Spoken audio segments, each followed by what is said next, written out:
सामने को स्टूडेंट, मेरा नाम फ़हीम महबूब है कि मैं KCC मेंबर हूँ और एक मल्टीनेशनल कंपनी में जॉब करता हूँ और एक्सेल, टैक्स और सैप की टीचिंग भी करता हूँ। आज की इस क्लास में कुछ फंडामेंटल रूल्स हैं जो टैक्स के, जो आज जितनी भी हमने अभी तक क्लासेस पढ़ी हैं इनकम टैक्स की, उसके बाद अभी हम देखेंगे कि फ़ाइन्स एंड पेनल्टीज़ और कुछ इंपॉर्टेंट कॉन्सेप्ट हैं जो उन सेक्शन से रेलिवेंट है। तो सबसे पहले जो हमने डिस्कस करना है वो है time of deduction of tax. The amount of tax at source shall be deducted at the time the amount is actually paid. However, in case of profit or debt, it shall be deducted at the time when the amount is credited to the account of the recipient or is paid, whichever is earlier. हमने section जो अभी तक पढ़े थे, section 149, section 155 और 153, in section में जो हमने ये सीखा था कि जब eight the time of payment जो हमारा डेज स्टार्ट होने, यानी कि eight the time of payment, for example आपने 15 अगस्त को एक इनवाइस ली मिस्टर ए से, यानी कि आपने गुड्स परचेज़ की, उसकी वैल्यू थी 1 लाख रुपये। उसके ऊपर जो GST था 17%, वो थी 17,000 और 1,17,000 उसकी ग्रॉस अमाउंट थी। ठीक है, अब हमने ये सीखा था कि इस ग्रॉस अमाउंट के ऊपर हमने इनकम टैक्स रेट अप्लाई करना है अंडर सेक्शन 153। ये हमारा वेंडर है तो हमने वेंडर को पेमेंट करनी है, तो हमने एट सोर्स का टैक्स विदहेल्ड करना है। अब लेट से आपका क्रेडिट पीरियड 3 मंथ का और आप इसको पेमेंट कर रहे हैं जाके नवंबर में, तो ये जो विदहोल्डिंग है eight the time of payment है, यानी कि इस टाइम एप्लीकेबल नहीं होगी, ये इस टाइम एप्लीकेबल होगी जब आपने पेमेंट करनी है, यानी कि पेमेंट के ऊपर विदहोल्डिंग एप्लीकेबल है, ट्रांजैक्शन के ऊपर एप्लीकेबल है, यानी कि जब आपने एक्चुअली गुड रिसीव की है और जो पेमेंट करनी है वेंडर को, उनमें डिफरेंस होता है। समटाइम तो आप कैश बेसिस पे कर देते हैं, लेकिन समटाइम आपने क्रेडिट अवेल किया होता है, कस्टमर अपने वेंडर से क्रेडिट लिया होता है, तो जब आपने एक्चुअली पेमेंट करनी है उस टाइम वो विदहोल्डिंग एप्लीकेबल है, तब आपने उस पे ऊपर टैक्स विदहेल्ड करना है। यही बात उसने यहाँ पे डिस्कस की है। उसके बाद उसने कहा कि wherever however in case of profit और debt it shall be deducted at the time when the amount is credit.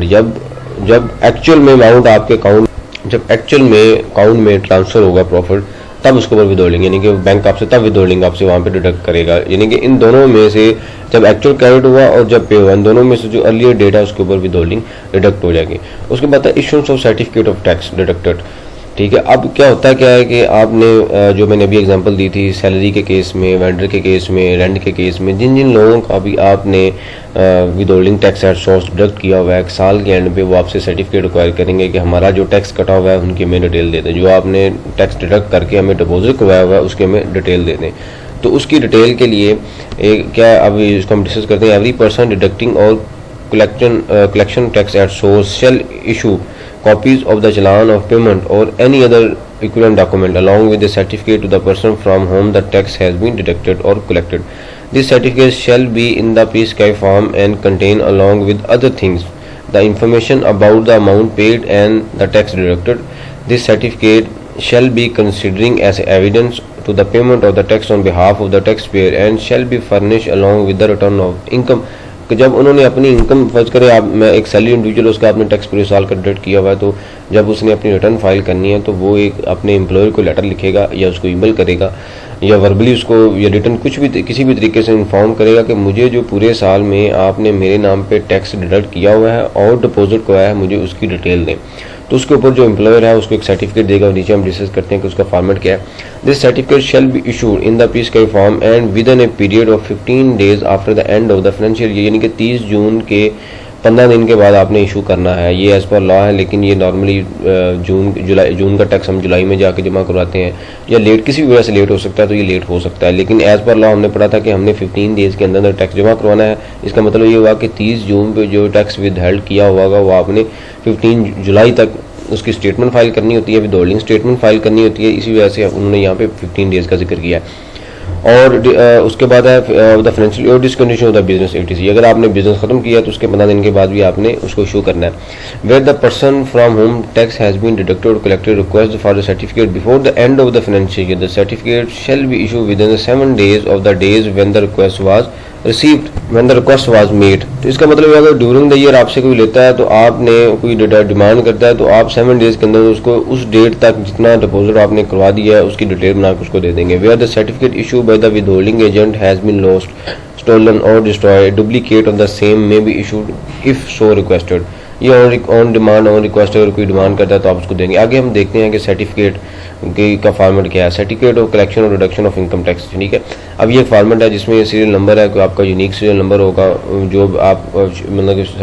जो आप पहले कोई डिमांड कर रहा है, यानी कि आपने सीक्वेंस वाइज उसका सीरियल नंबर मेंटेन कर लेना है, 1 2 3 जैसे भी कंपनी की डिमांड है आपने उसको कर लेना है। उसके बाद डेट ऑफ जिस डेट को आप इशू कर रहे हैं, फिर सर्टिफिकेट डेट द सम और रुपीज़। अब 27,421 रुपीज़ आपने डिपॉजिट करवाए हैं on account of income tax has been deducted from the name, और यहाँ पे नाम आ गया, ठीक है। उसके बाद आता है having national tax number NTN है तो यहाँ पे आपने लिखना है, CNAC है तो वो यहाँ पे लिखना है, पीरियड लिखना है कि इस डेट से इस डेट तक मैंने जमा करवाया है। उसके बाद सेक्शन आ जाएगा, किस सेक्शन के अकॉर्डिंगली जमा हुआ है, ऑन अकाउंट ऑफ उस सेक्शन का यानी कि सैलरी टैक्स जमा हुआ है, और टोटल अमाउंट कितनी थी, यानी कि इस अमाउंट के ऊपर 54844672 के ऊपर 27,421 रुपये टैक्स जमा हुआ है, इस पीरियड तक जमा हुआ है, इस सेक्शन के अकॉर्डिंगली जमा हुआ है, वो आपने लिखा। उसके बाद आता है डेट ऑफ डिपॉजिट और बैंक किस बैंक में जमा करवाया है, किस शहर में जमा हुआ है, और अमाउंट कितनी थी, और उसका CPR नंबर कितना था। यानी कि हमने देखा था कि जब हमने चलान बनाया तो उसके बाद जब बैंक में हम डिपॉजिट करते हैं तो बैंक हमें एक CPR नंबर देता है। तो यहाँ पे उसने वही डिस्कस किया है कि डेट क्या थी, उसके बाद बैंक का नाम क्या है, ब्रांच क्या थी, अमाउंट कितनी है, और CPR नंबर क्या है, यानी कि सारे के सारे पार्टिकुलर इसके ऊपर मेंशन है। और यहाँ पे आपने नीचे नाम लिखना है कि इस कंपनी ने डिपॉजिट करवाया है, उसका एड्रेस क्या है, उसका NTN क्या है, और यहाँ पे आप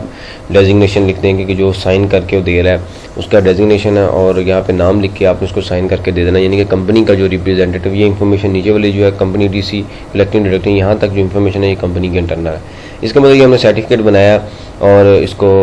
फिल किया और उस रेलिवेंट पर्सन को जो आपसे डिमांड कर रहा है उसको हमने दे दिया। क्लास के एंड पे मैं आपको इसकी वर्ल्ड की एक्सेल की जो फाइल है वो भी आपको शेयर करूंगा कि जिसमें आपने चीज़ें फिल करी। यहाँ पे सिर्फ नेक्स्ट मैंने बनाया था ताकि एक नोट्स में आपकी प्री स्काई फॉर्म में आ जाए, लेकिन इसकी एक वर्ल्ड की प्रॉपर फाइल है जो मैं आपको क्लास के एंड पे शेयर करूँगा। उसके बाद आता है सिलेक्शन फॉर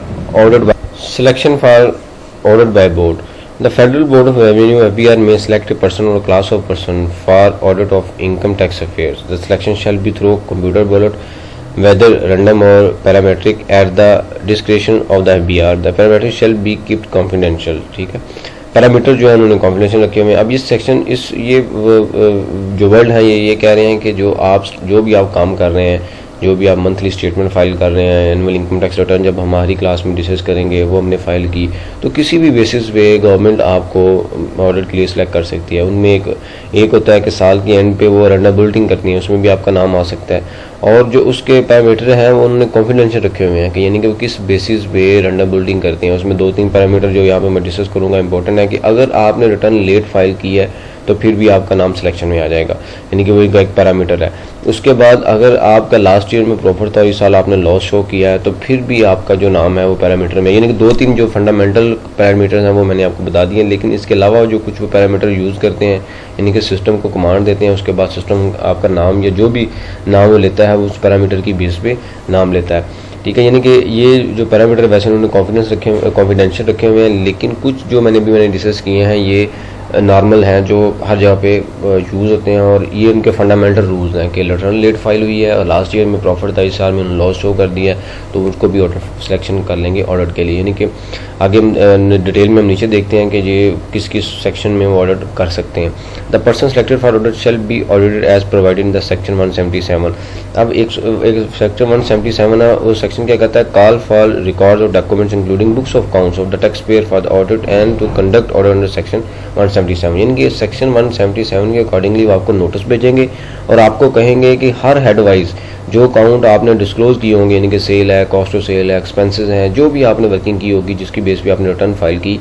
या हमारी क्लास में सीखेंगे कि हम कैसे रिटर्न फाइल करते हैं, तो वो सारी चीज़ें आपको उठा के कहेगा कि मुझे हर हेड की बुक्स ऑफ अकाउंट्स दिखाएं, इसकी रिकन्स्ट्रक्शन दिखाएं, इसकी लेजर दिखाएं, डेबिट क्या था, क्रेडिट क्या था, bank statement, each and everything आपकी देखेगा कि जो चीज़ें आपने डिस्क्लोज की हैं, रिपोर्ट मुझे की हैं, क्या वो ठीक है कि नहीं है उसमें, यानी कि जो अगर उसमें डिफरेंशियल होगा या तो टैक्स पेबल निकलाएगा या वो आपकी रिकंसिलेशन की बेस पे कुछ आपको नोटिस इशू कर लेगा, या कोई भी डिमांड ऑर्डर निकाल सकता है कि आपका इस हेड के अंदर इतना टैक्स बनता है वो डिपोजल कराएं, जिसमें वो विद होल्डिंग को भी देखेगा ईच एंड एवरी ट्रांजेक्शन। जिस तरह मैंने आपको बताया था कि हर वो हम जिस तरह हम वेंडर को पेमेंट करते हैं तो एक्सपेंस है, सैलरी की पेमेंट करेंगे तो एक्सपेंस है, तो वो जब इस सेक्शन के अकॉर्डिंगली आपकी सैलरी शीट देखा गया 12 महीनों की, तो वो टैक्स कैलकुलेट करेगा कि आपने जो एक्सपेंस क्लेम किया हुआ है प्रॉफिट एंड लॉस अकाउंट में उसके ऊपर इतना टैक्स बनता है, मुझे डिटेल दिखाएं कि आपने इतना टैक्स जमा करवाया है। तो मैंने आपको याद होगा कि सैलरी शीट में जब मैंने सैलरी का सेक्शन पढ़ाया था 149, तो मैंने आपको एक शीट भी शेयर की थी कि अगर ये आपने मंथली बेसिस पे इसको फिल करना है तो वो शीट आपकी यहाँ पे काम आएगी। सम टाइम ये होता है कि जब नोटिस आता है तो उस टाइम वो टाइम बहुत कम देता है, तो आपके पास बहुत ज़्यादा डाटा होता है। अगर फर्ज करें आपने किसी ऐसी जगह पे काम कर रहे हैं जिसमें नोटिस पिछले साल का आ गया, वो आपकी ज्वाइनिंग आज हुई है, इस साल में हुई है, तो फिर आपको डाटा कलेक्शन और डाटा गैदरिंग में बहुत ज़्यादा टाइम लग सकता है और टाइम कम होता है। लेकिन अगर आप वो शीट साथ साथ मेंटेन करेंगे तो जस्ट आपने उसका प्रिंट देना है और उनके सामने रख देना कि ये हमारी शीट थी, ये हमारी सैलरी थी और ये हमारा टैक्स था, ये हमने डिपोजिट करवा दिया इस डेट को। तो इसीलिए मैंने हर सेक्शन पे आपको वर्ल्ड की एक्सेल की फाइलें शेयर की थी कि आपने उसकी रिकंसिलेशन साथ साथ रखनी है, क्योंकि मैं उस तरीके से आपको पढ़ा रहा हूँ कि जब एट द एंड आपको नोटिस आए तो आपको दोबारा काम ना करना पड़े और ना ही उसमें गलती के चांसेस भी नहीं होंगे। क्योंकि अगर हम मंथली बेसिस पे करते रहेंगे तो जो रिटर्न है वो भी एक्यूरेट सबमिट होगी, उसमें भी गलती नहीं होगी, और जब रिटर्न में गलती नहीं होगी तो उसमें नोटिस भी कम आएगा। अगर नोटिस आता भी है तो आप उसको रिकंसिलेशन उठा के दे देंगे कि ये हमारी रिकंसिलेशन है। उसके बाद आता है automatic selection for audit. Under the following cases a person shall be automatic select for order of income tax affair for the year. The return is not filed within the due date, जो मैंने ऊपर discuss किया था, अगर within due date return file नहीं हुई। The return is not filed within the time extended by the FBR. For example आपने 30 सितंबर एक लास्ट डेट थी रिटर्न की और आपने एक्सटेंड करवा लिया टाइम के, हमें 10 दिन या 15 दिन एक्सटेंड कर दें, तो आपने उस एक्सटेंडेड डेट के अंदर रिटर्न फाइल नहीं की, फिर भी आप सिलेक्शन हो जाएंगे। The return is not filed within the time extended by the FBR. ये मेरा डबल हो गया यहाँ पे, मैं इसको अच्छा the tax payable within the return has not been paid, यानी कि जो रिटर्न के साथ टैक्स आपने पे करना था। फॉर एग्जांपल जो हमने सेक्शन पढ़ा था सेक्शन 147, तो वहाँ पे हमने ये देखा था कि हमने टोटल टैक्स लायबिलिटी का 90% पे करना है एटलीस्ट, बाकी जो बैलेंस अमाउंट होगी जब हम रिटर्न फाइल करेंगे तो उसके साथ हम पे करेंगे। तो आपने 90% तो पे कर दिया, लेकिन किसी वजह से वो 10% पे नहीं किया तो उसकी बेस पे भी आपको, क्योंकि आपने टैक्स कम पे किया, उसकी बेस पे भी आपको नोटिस आ जाएगा। उसके बाद offences and punishment. Failure in अब क्या है कि अब कुछ सेक्शन जो हमने पढ़े उसमें हम देखेंगे कि किन किन सेक्शंस में जो अगर हम उसकी कंप्लाइंस नहीं करते तो हमें उसके ऊपर क्या पेनल्टीज हो सकती हैं। फेलियर इन डिडक्शन और payment of tax at source. अगर आपने किसी भी वजह से टैक्स एट सोर्स डिडक्ट नहीं किया सैलरी के ऊपर, वेंडर के ऊपर, उसके अलावा रेंटल पेमेंट के ऊपर, तो क्या होगा कि 12% पर एमन सरचार्ज है। यानी कि जिस आज फॉर एग्जांपल आज 15 सितंबर को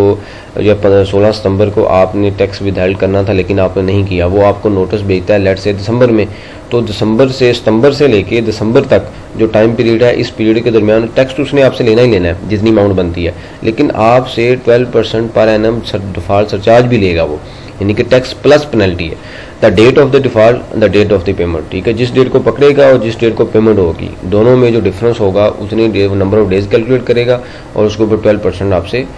सरचार्ज भी लेगा। Failure in payment of tax other than advance tax default surcharge, ठीक है, एडवांस टैक्स के अलावा, यानी कि ऊपर जो टैक्स एट सोर्स था उसके अलावा एडवांस टैक्स में जो भी हमने छोटे छोटे सेक्शन पढ़े थे कि हमने अगर 200 जो गाड़ियों के उसके ऊपर फंक्शन एंड गैदरिंग के ऊपर एडवांस टैक्स चार्ज करना है, या कोई हमने देखा था कि रिटेलर डिस्ट्रीब्यूटर होलसेलर को सेल करते हैं, उसके अलावा यानी कि एट सोर्स के अलावा जो टैक्स है उसके ऊपर अगर आपने पेमेंट नहीं विदहेल्ड की या चार्ज नहीं किया तो उसके ऊपर 12% सेम रेट है, यानी कि जो डिफॉल्ट रेट है वो सेम है। और आगे उसने क्या द ड्यू डेट, जिस डेट को पे करना था, और the date of the payment, ठीक है, जो जिस डेट को पे करना था और जिस डेट को आपने पे किया उन दोनों में जो डिफरेंस था, यानी कि कंप्लाइंस डेट और अगर आपने लेट किया, जिस तरह मैंने आपको सिखाया था कि 15 दिन के अंदर हमें पेमेंट करनी है, तो अगर आप 15 दिन से लेट करते हैं तो उसके ऊपर जितना सरचार्ज होगा वो आपसे गवर्नमेंट लेगी, यानी कि 149, 153 और जितने भी टैक्सेस हमने विद इन 15 डेज जमा करवाने होते हैं, तो उसके ऊपर जो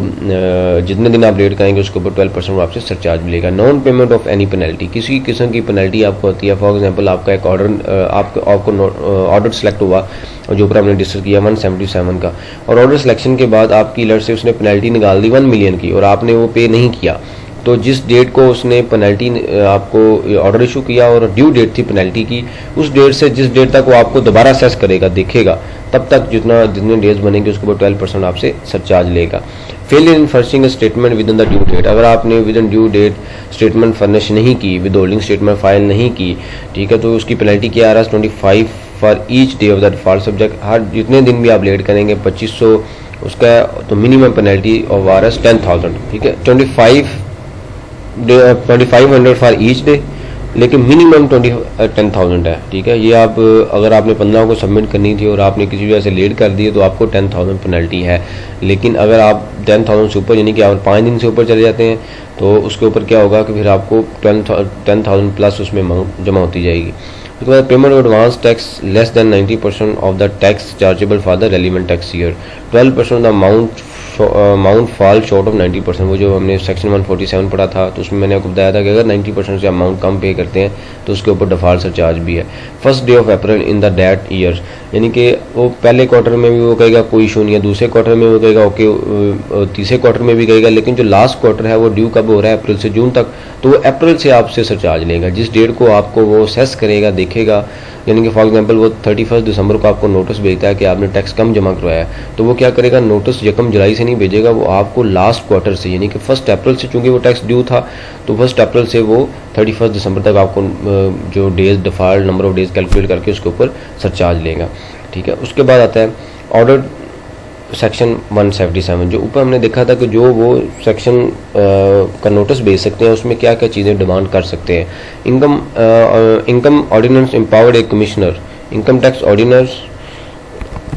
empowered a commissioner to select a person for audit under section 177 legal provision related to order are below। क्या क्या की चीज़ें वो आपसे डिमांड कर सकता है, अब हम डिटेल में देखेंगे कि बहुत ज़्यादा इंपॉर्टेंट सेक्शन है। नॉर्मली ये सेक्शन पूरा ऑडिट होता है पूरी कंपनी का, जिसमें आपने पूरे बैलेंस प्रॉफिट एंड लॉस की, फिक्स एसेट में एडिशंस, पेबल्स, हर चीज़ आपने उनको दिखानी होती है कि जो चीज़ें हमने बैलेंस शीट और प्रॉफिट लॉस में डिस्क्लोज की हैं वो आपसे हर चीज़ डिमांड कर सकता है। तो ये चीज़ें बहुत इंपॉर्टेंट हैं जब आपने चीज़ें देनी है। तो इसका मतलब ये हुआ कि जो आप रिटर्न फाइल कर रहे हैं उस टाइम तो आपने रिटर्न फाइल कर दी, लेकिन जब ऑडिट होगा तो उसके साथ आपको एविडेंस भी शो करना पड़ेगा, इसलिए आपने रिटर्न को केयरफुली हर चीज़ एक्यूरेट करके अप टू द मार्क करके उसको सबमिट करना है। इसके बाद आफ्टर सेलेक्टिंग ए कंपनी और other than company for audit of income tax affair, the commissioner may call for record documents including books of account maintained by him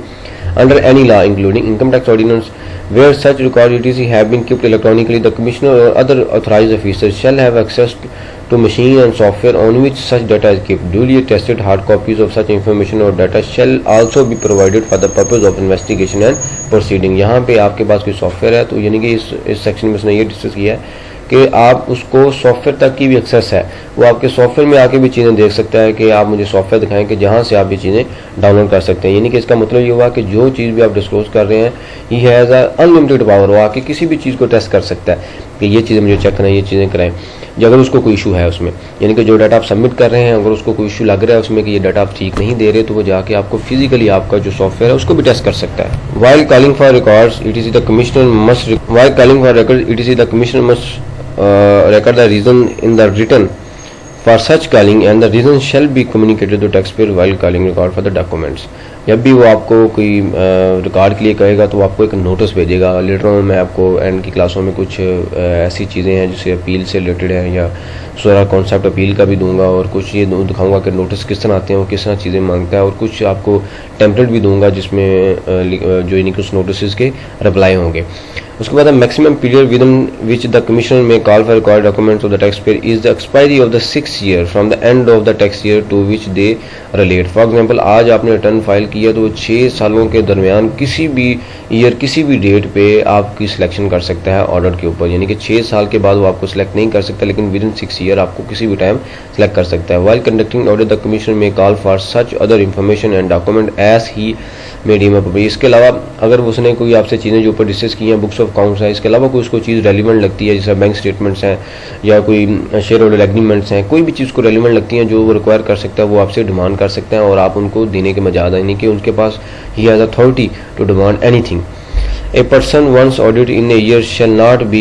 pre-required from being audited again in the next year and following year where there are reasonable ground for such audit। यानी कि अगर आपका इस साल में audit हुआ है तो अगले साल आपको ऑडिट के सिलेक्ट नहीं किया जाएगा, यानी कि उससे अगले साल में भी आपको नोटिस आ जाए, यानी कि इस साल का आपने ऑडिट करवाया तो अगले साल आपको सिलेक्ट नहीं किया जाएगा। उसके बाद आता है वाइल द FPR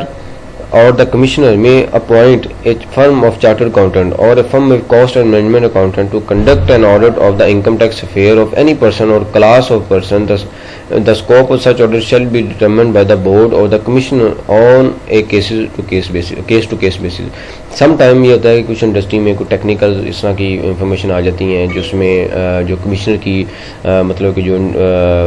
उसकी जो थिंकिंग है वो अप्लाई नहीं हो रही, उसको क्लियर नहीं हो रही चीज़ें, तो वो किसी ऑडिट फर्म को हायर कर सकता है कि इसकी बेस पे मुझे इसका ड्यू डिलिजेंस रिपोर्ट दें या इसकी ऑडिट करके मुझे दें कि ये चीज़ उन्होंने ठीक रिकॉर्ड की है कि नहीं की, यानी कि उसको हायर कर सकता है। अगर कोई इस तरह का टेक्निकल एक्सपर्ट की ज़रूरत है तो उसको ले सकता है। उसके बाद है CA कमिश्नर रेवेन्यू में authorise any person empowered by a firm appointed by for audit to exercise the power for the purpose of the conduct, किसी भी यानी कि फर्म को अपॉइंट कर सकते हैं। ठीक है, अब ये आज की क्लास में जो हमने ये चीज़ें कुछ इंपॉर्टेंट डिस्कस की हैं, ये बहुत ज़्यादा इंपॉर्टेंट चीज़ें जो अभी हमने पढ़ लिया था, उसके अलावा क्योंकि काम करने के बाद अगला स्टेप ये होता है कि आपको पता हो कि एक्चुअल में क्या हो सकता है। तो अगर आप टैक्स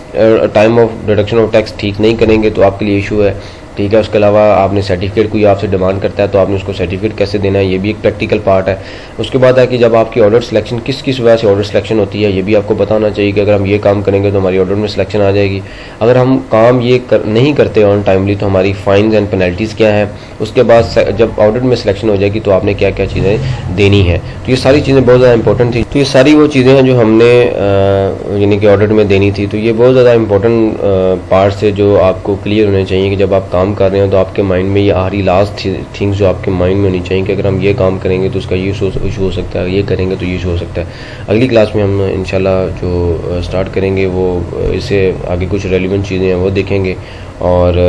जो कुछ चीज़ें इसमें हैं जो आपकी एनुअल इनकम जो हम आखिरी क्लास पढ़ेंगे, how to file annual income tax return और कंपटीशन ऑफ टैक्सेबल अकाउंट्स, उसमें जाके चीज़ें क्लियर होंगी। ठीक है, इसके अलावा अगर आप प्रॉपर क्लासेस लेना चाहते हैं टैक्स ऐप और एक्सेल की तो आप मुझे इस नंबर पे कॉल कर सकते हैं और स्काइप पे मैसेज कर सकते हैं for further detail. Thank you very much.